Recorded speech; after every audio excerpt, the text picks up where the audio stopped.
Tax پہ tax. اب شادی پہ بھی لگا دیں ٹیکس, بچے پیدا کرنے پر بھی ویسے بھی لگا ہوا ہے لیکن دوبارہ لگا دیں.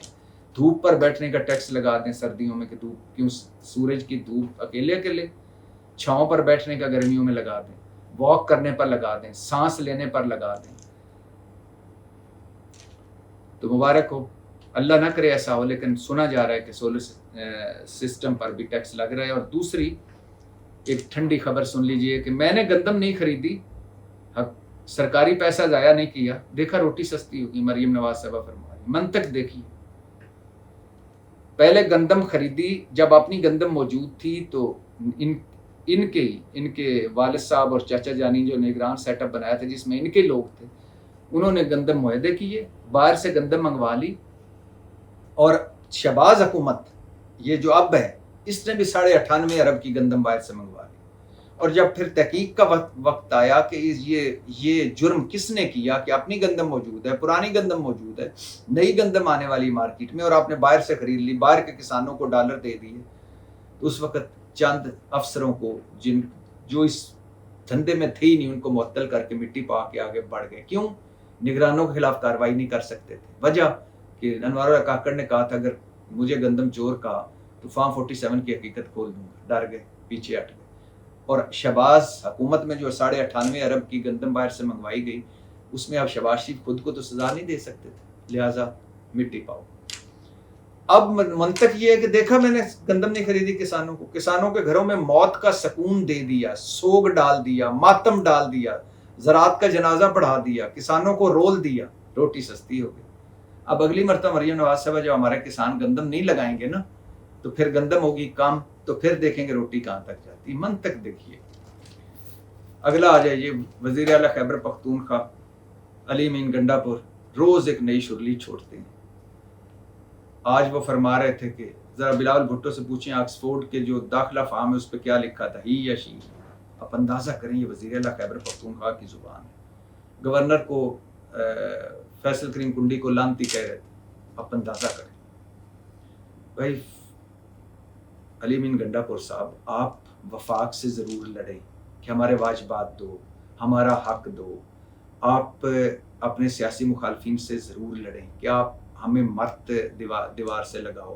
آپ جھوٹے مقدمے ختم کریں, من گھڑت مقدمے ختم کریں. آپ اپنے صوبے کی گورننس اور پرفارمنس بہتر کرنے کے لیے لڑائیاں لڑیں. آپ پاکستان تحریک انصاف کا جو ایک منشور ہے, بیانیہ ہے, اس پر کام کریں. لیکن کوئی زبان بھی ہوتی ہے. کون ہی ہے, کون شی ہے, کون لانتی ہے, کون نہیں لانتی. پہلے اس ملک میں لڑائیاں کام ہیں گے. اگلی سن لیجئے. انصار برنی صاحب ہمارے ایک سماجی شخصیت تھے, ان کے بھائی سارم برنی ایئرپورٹ سے گرفتار ہو گئے, کراچی ایئرپورٹ سے. اور گرفتاری کی وجہ پتہ کیا ہے؟ بچوں کی انسانی اسمگلنگ. امریکہ نے شکایت لگائی اور ایف آئی اے کے مطابق امریکہ نے تو 20-25 بچوں کی انسانی اسمگلنگ کی شکایت لگائی ہے, لیکن ایف آئی اے کے مطابق 15-16 بچوں کی شواہد مل گئے. آپ اندازہ کریں. پہلے ہی ہماری باہر کی دنیا میں ہماری چتر چلاکیوں, جھوٹوں, 2 نمبریوں اور شارٹ کٹوں کی داستانیں بکھری پڑی ہیں, اور کہیں بھی ہماری کوئی عزت نہیں, سوائے تھوڑی سی اگر رہ گئی ہے تو چین اور ترکی میں. باقی ہر جگہ ہم ذلیل و رسوا ہو رہے ہیں. جب بھی پاکستانی کا نام آتا ہے سارے محتاط ہو جاتے ہیں. اب رہی صحیح کسر یہ بھی ہے, اب ویزے, پہلی دنیا ہم پر ویزے بند کر کے بیٹھی ہے. اب یہ جو یہ لوگ اس سطح پر لوگ اگر اس طرح کی باتیں کریں گے, اس طرح کی حرکتیں کریں گے تو یہ ہو جائے, تو کیا پھر آپ سوچئے آگے ہمارا حال ہوگا. اور ہمارے ملک کے امیج کا پہلے ہی فلودہ بن چکا ہے. اگلی سن لیجیے. شیخ مجیب الرحمان والی ویڈیو پر رؤوف حسن اور بیرسٹر گور ایف آئی اے کی 1 گھنٹے کی انکوائری بھگت چکے ہیں. آج انکوائری ہوئی تھی اور وہ انکوائری میں شامل ہوئے. پوچھا گیا کہ ویڈیو لگائی کس نے, بنائی کس نے, اور کون کون شامل تھا, اور اب تک ڈیلیٹ کیوں نہیں کی. اور عمر ایوب ابھی تک نہیں پیش ہوئے, ان کو بھی ایف آئی اے نے بلایا ہوا تھا. اور یہی تینوں, مطلب بیرسٹر گور, رؤوف حسن اور عمر ایوب اسلام آباد ہائی کورٹ بھی پہنچے تھے. محسن اختر کیانی صاحب نے ان کی درخواست سنی تھی, اور ان کو ڈر تھا کہ ایف آئی اے والے کہیں گرفتار نہ کر لیں ان کو, تو لہٰذا اسلام آباد ہائی کورٹ نے ایف آئی اے کو حکم دیا کہ کارروائی نہ کرے, کوئی کارروائی نہ کریں 25 جون تک, اور ہراساں نہ کریں 25 جون تک, انکوائری میں شامل ہوں. اور یہ انکوائری میں شامل ہوئے، گرفتاری سے بہرحال بچے ہوئے ہیں یہ شیخ مجیب الرحمان والی ویڈیو پہ۔ اور اب ایک اور بھی واپس موضوعات پہ آنے سے پہلے ایک اور چھوٹی سی مزیدار خبر جو کل بھی سنائی تھی اور اس پہ بات مکمل نہیں کی تھی۔ بہروز سبزواری جو ہمارے فلم اور ٹی وی کے مشہور ایکٹر ہیں، انہوں نے ایک پوڈ کاسٹ میں انٹرویو دیتے ہوئے کہا تھا کہ عمران قیدی نمبر 804 سچا ہے، جیتے گا ہر فیلڈ میں، اور میں اس کے ساتھ میں نے شوکت خانہ میں 24 سال کام کیا ہے، اس جیسا انسان کوئی نہیں ہے۔ اور پھر انہوں نے کہا کہ جو اس پہ دوسرا الزام ہے کہ وہ نشہ کرتا ہے، کوکین لیتا ہے، تو یہ جھوٹ ہے۔ عمران خان 24 سالوں میں کبھی اگر ہم جب باہر ہوتے تھے تو الکوہل کا ایک ڈرنک لیتے تھے، شراب کی ایک ڈرنک۔ اب اس بات میں مجھے نہیں پتا کہ وہ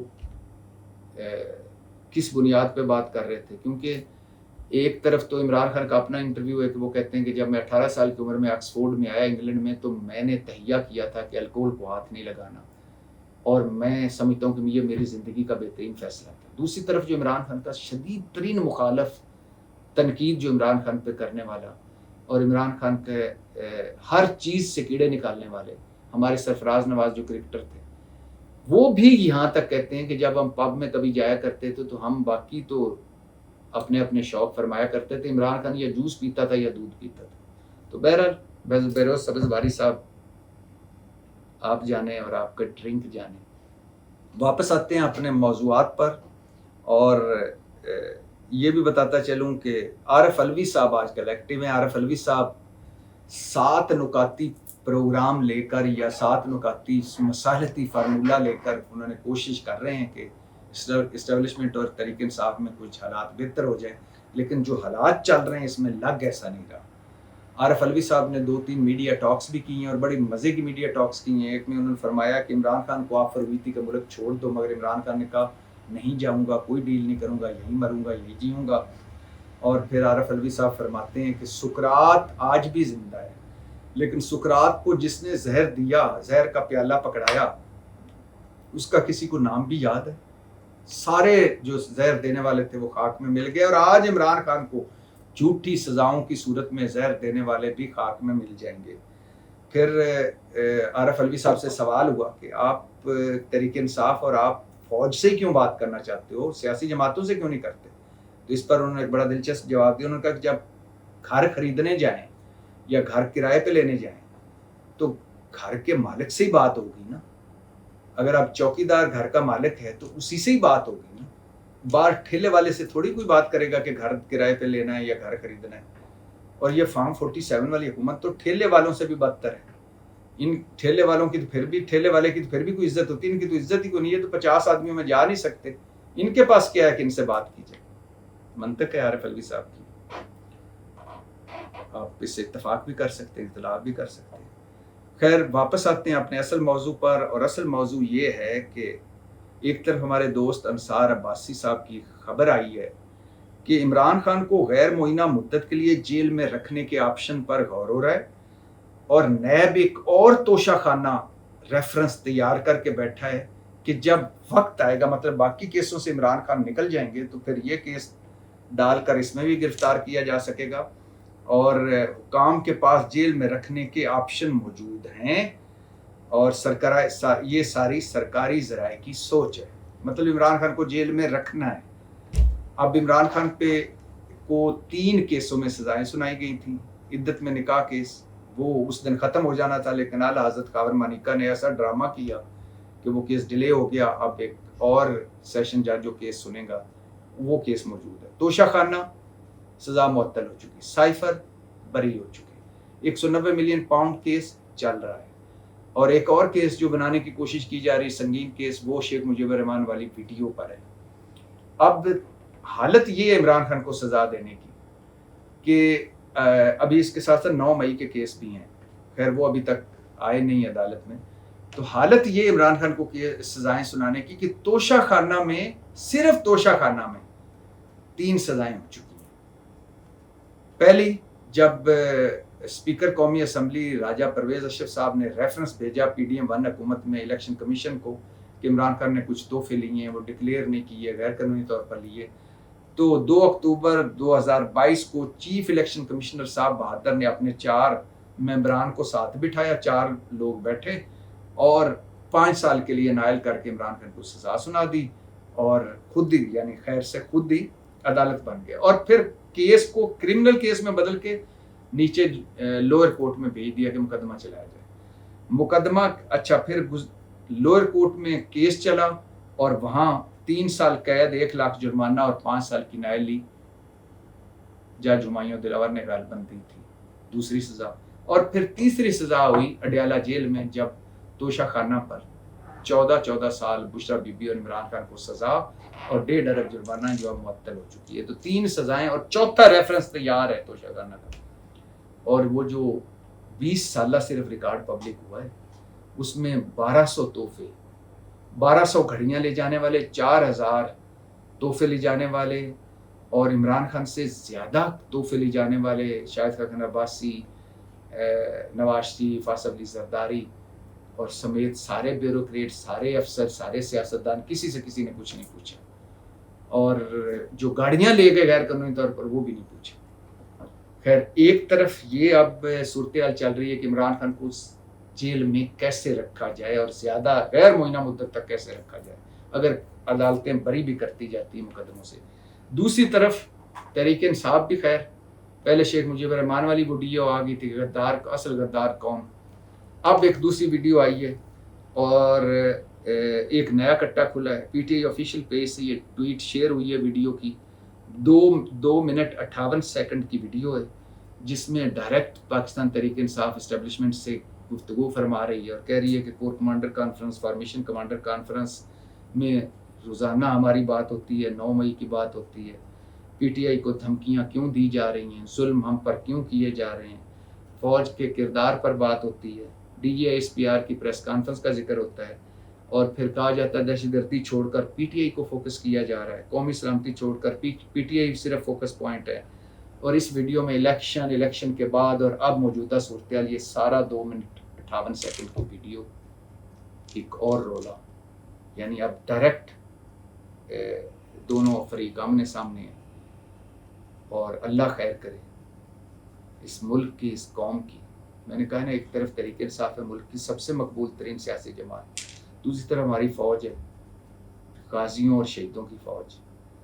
اب پتہ نہیں یہ ہماری لڑائیاں، ہماری انائیں، ہماری ضدیں، یہ کب ختم ہوں گی، دائروں کا سفر کب ختم ہوگا، یہ بند گلی سے ہم کب نکلیں گے۔ کوئی بڑا ایسا رہ نہیں گیا یا کوئی بڑا ایسا ہے نہیں کہ جو ان لڑائیوں، جو اس جلتی آگ پر تیل کے بجائے پانی ڈالے۔ پاکستان زندہ باد۔